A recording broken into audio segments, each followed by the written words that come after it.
Salut, c'est Thibaut. Bon, je me suis remis un petit peu au montage vidéo. J'ai vu les rushs. Ça fait 3 mois de rush que j'ai pas fait de vidéo, donc j'ai pas bien fait mon travail.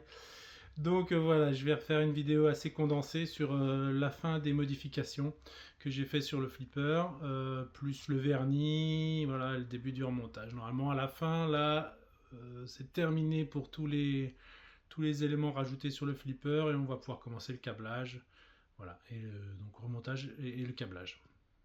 Donc c'est parti, voilà les éléments. Donc j'ai fait des petits cylindres en imprimant 3D. Là j'utilise du PETG de 1 mm, 0,8, un peu de vinyle noir. Et donc j'ai fait ce disque là, moitié noir, moitié transparent, parce que le PETG est transparent hein, quand on a enlevé les films. Et puis des petits cylindres imprimés. Donc voilà, les petits cylindres sont collés à la cyano. Ça permet de maintenir le disque en place. Et donc on a un cylindre qui tourne en même temps que le spinner, on le voit là. Voilà. Et ça va être couplé à un opto. Voilà, des petits optos trouvés sur Amazon, ça vaut 10 € les 5. J'ai fait un petit trépied, un petit pied pour le maintenir en place. Et donc je viens le visser, voilà, avec l'ouverture au niveau du disque. Donc quand c'est transparent, le faisceau passe, puisqu'il y a un émetteur et un récepteur de chaque côté. Et quand c'est noir, le faisceau est coupé, ce qui donne l'information au switch. Donc voilà, en action, ça fonctionne bien, il n'y a pas de frein par rapport à un switch classique. Donc voilà, c'est un D'accord. opto spinner maison. J'avais pas trouvé la taille suffisante, puis ça vaut cher, donc bon, voilà, un peu de bricolage, j'aime bien. Voilà la partie éjecteur, donc là j'ai changé, j'avais un éjecteur avant imprimé en 3D, maintenant j'ai mis une pièce en acier, en inox, voilà, qui est cintrée.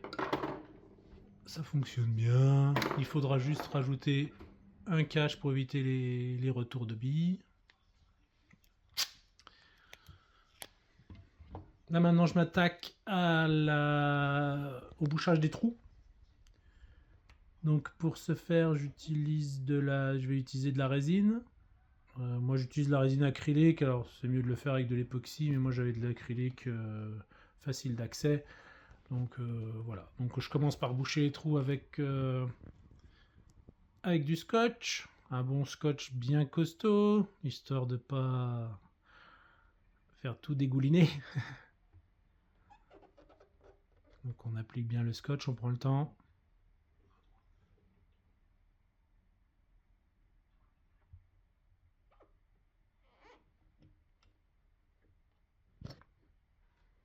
Voilà. Et donc là on est prêt à faire l'injection.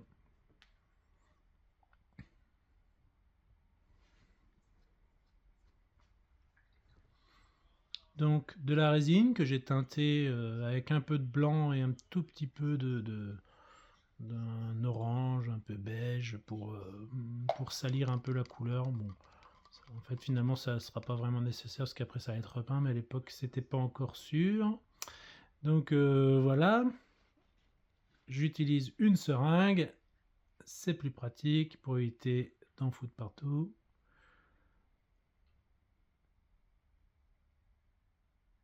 Sauf quand on est maladroit.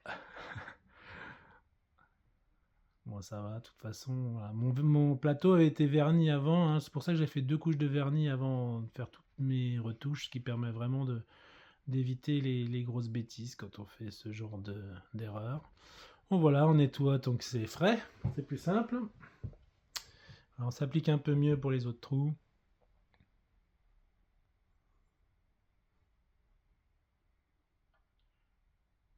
Là, faut prendre son temps. Je rajoute une petite goutte de temps en temps. Ça a tendance à s'affaisser.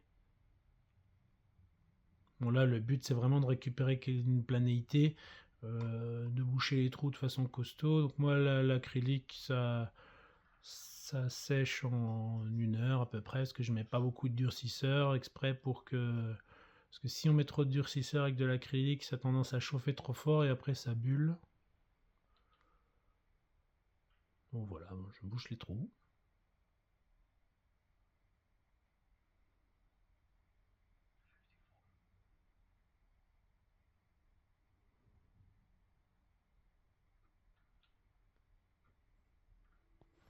Voilà le résultat, j'ai mis un petit coup de ponçage.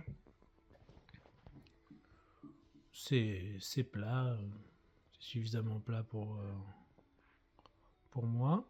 Alors ensuite, je positionne mon poste. C'est un poste qui va éviter le blocage de billes. Donc d'abord je le positionne, ensuite je le perce et je l'installe et je vérifie. Donc oui, parce que je vais mettre un spinner à cet endroit-là plutôt que le saut que je voulais mettre au début parce qu'il y avait trop de loupés, c'était trop compliqué. J'ai en plus changé les drop targets qui étaient des fines par des larges, ce qui fait que maintenant ça reste plus bloqué le long et puis il y a l'accès par l'arrière. J'ai pensé un petit peu la forme. Voilà le spinner prépositionné. Donc j'ai fait un guidage côté droit du spinner et côté gauche il y a un éjecteur, enfin une partie imprimée en 3D, je vous expliquerai un petit peu plus après. Donc là le spinner en place, et vérifie que ça tourne et que ça tourne bien. Et là maintenant je vais m'occuper donc de refaire la même chose que de l'autre côté, donc le rang d'opto, donc voilà, je vais boucher un petit trou avec des cure-dents. Voilà, on voit ici le système, donc le même hein, que de l'autre côté. Et puis là, donc cette impression 3D, elle permet de guider la bille pour qu'elle soit bien en place pour l'éjecteur. Et puis il y a des optos pour voir quand une bille est bloquée dedans. Les optos, ils sont en haut à gauche là. Donc ensuite je prépare, je fais un masque hein, pour pouvoir faire la peinture. Ça va être faite à l'aérographe. Là on peut voir les flèches, 2 flèches qui sont placées, qui vont être des flèches en bleu, qui vont permettre de donner de l'information. Parce que je récupère ces inserts là pour faire des repères. Donc voilà, après je fais ma découpe de mon lettrage que j'intègre dans mes flèches, que je peins. Et au moment de peler, c'est nickel. Non, c'est pas nickel. C'est la mimi, c'est la misère. Voilà, donc en fait ça se décolle. Donc bon, je change de travail, je fais autre chose. Là j'ai une pièce qui était cassée. Donc je vais rayer la zone de bleu. J'ai refait un trait de repère et donc je raye tranquillement la zone de bleu.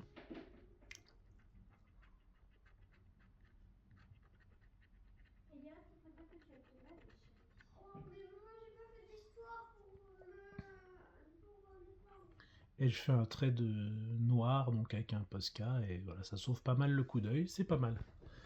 Non mais franchement voilà, oui, faut revenir à notre problème de peinture qui s'est décollé. Donc voilà, il faut que je trouve une solution. Ça m'a vraiment énervé parce que j'ai passé beaucoup de temps. Donc du coup j'ai nettoyé toute la zone là où il y avait la peinture, les 2 flèches, et j'ai utilisé la silhouette, Caméo Silhouette, pour faire des flèches découpées dans du vinyle blanc. Et ensuite après j'ai passé au vernis. Donc voilà, j'ai intégré mon sticker dedans. Voilà, j'ai fait un tour en liseré noir et après j'ai mis une bonne couche de, je crois qu'une bombe de peinture de quart. Donc là mise bien proprement.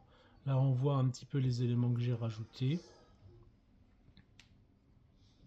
Donc j'ai rajouté quelques targets. Donc la fameuse trappe anti-retour pour éviter que la bille rentre par ce côté-là, parce que je veux pas qu'elle puisse rentrer par là.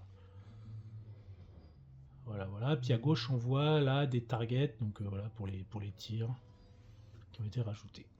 Donc voilà, j'espère que ça vous a plu. Après, on va attaquer le câblage, donc il commence à être vraiment tout beau, hein, moi je trouve. Et puis voilà, si ça vous plaît, n'hésitez pas à vous abonner. Et puis je vous dis à bientôt. Bye bye.